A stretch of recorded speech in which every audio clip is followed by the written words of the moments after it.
but holding on to him. The aim on the part of Tokyo was to charge him.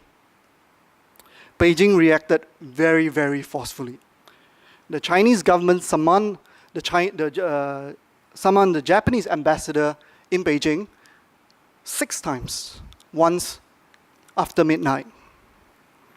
They cancelled all diplomatic visits between the two countries. Prime Minister Wen Jiabao warned Japan that they will bear all consequences if this fisherman was not released. Reports were leaked that rare earths exports to Japan, which China has a near monopoly of, and Japan needs it very much for its electronics, reports were leaked that rare earths were going to be blocked. Days later, 4 Japanese employees of Fujitsu in Hebei province were detained for alleged spying. This series of combination punches were too much for Japan, and they gave up. They released him. And he returned home to a hero's welcome. This picture was taken when he landed in Fujian. You would think that that is the end of the story, but no. Even after his release, shockingly, the Chinese government pressed on, insisting on an apology and compensation from Tokyo. That was a big shock to most Chinese watchers at that point, because usually things do not move up to such an extent. It was a sign of an increasingly assertive China, a point that I made in my book, Post-Olympics, Post-Financial Crisis of 2008. An increasingly confident China felt that there's no need for me to lie back anymore. I can push ahead and I can let you know just how unhappy I am. This case of the fisherman was an early inkling of what was to come later on. Interestingly, his case is still not shut. Just last week, I noticed that the Japanese government has decided to sue Chan Qi-xiong. Of course, the lawsuit will not amount to anything, but it was, I guess, a symbolic gesture on the part of Tokyo to show that they remain unhappy with this episode. That brings me to the last man of tonight that I will talk on. Unfortunately, I'm unable to get a photo of him. I tried very hard online. Maybe you guys younger, more savvy, you might be able to find his photo. I failed. Now he's Li Jianli, okay? Again, not a famous person, but an important one, you could say. In September 2012, the Japanese government decided to nationalize Senkaku's Diaoyudao, and that sparked huge protests across China, Beijing, many other cities. I covered the protests in Beijing. This did not happen in Beijing. This happened in the northwestern city of Xi'an, most well known for its terracotta warriors.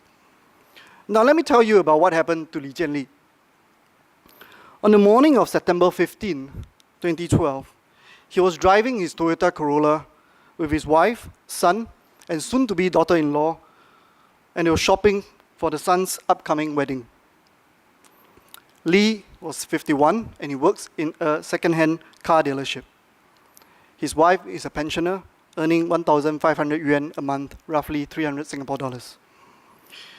They loved their family car, planned for a long time before they invested and decided to buy this car that you see in the picture here. They paid 120,000 yuan for it. During their shopping trip, they drove into a crowd of anti-Japanese protesters who began to smash up Japanese cars, including theirs. They got out and tried to plead with the protesters to leave their cars alone. Mrs. Li said, "It's a car we bought with everyday people's money that we have saved. Could you not save it? Could you not smash it? Sorry. We were wrong to buy a Japanese car and we won't do it again, okay?"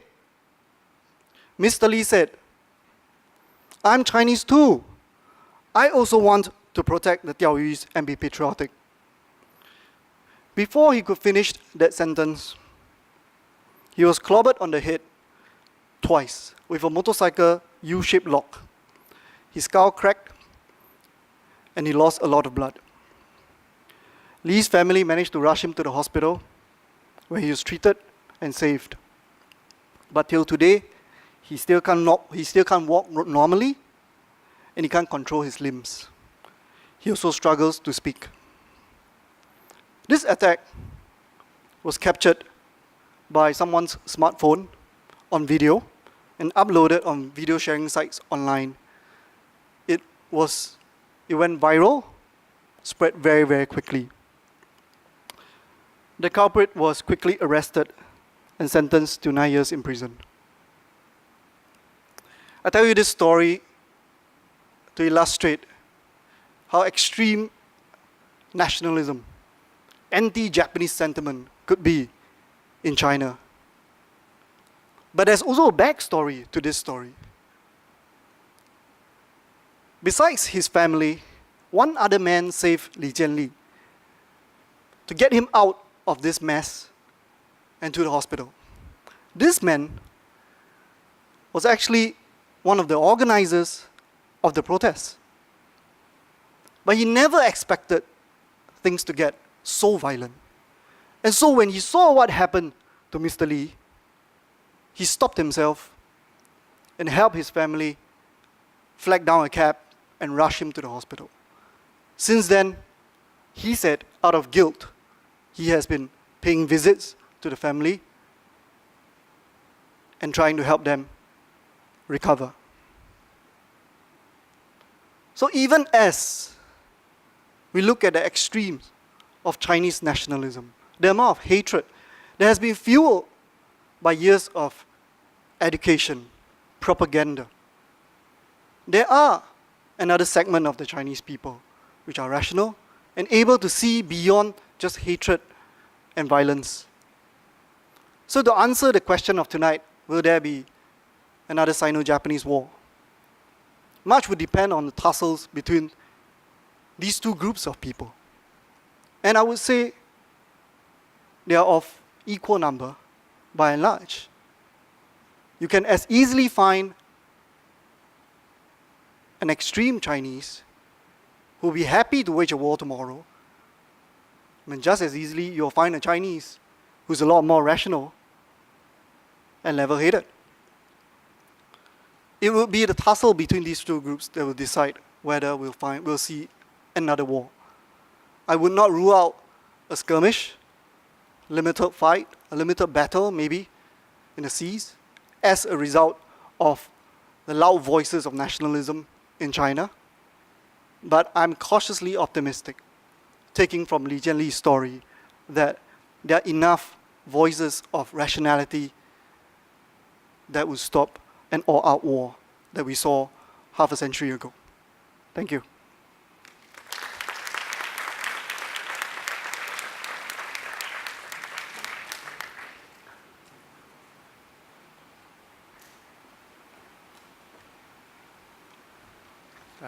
Thank you very much, Shin Huei.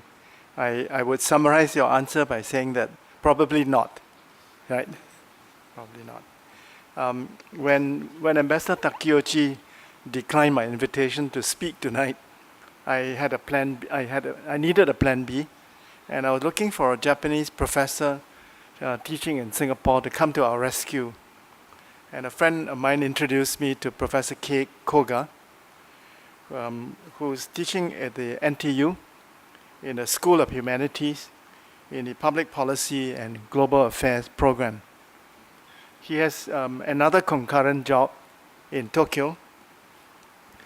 He's a Japan-U.S. Partnership Fellow at a think tank in Tokyo called Research Institute for Peace and Security. Dr. Koga earned his PhD at the Fletcher School of Law and Diplomacy. He completed his postdoctoral fellowship at the famous Belfer Center at the Kennedy School. He's also been a Vesey Fellow at the CSIS in Honolulu, am I right?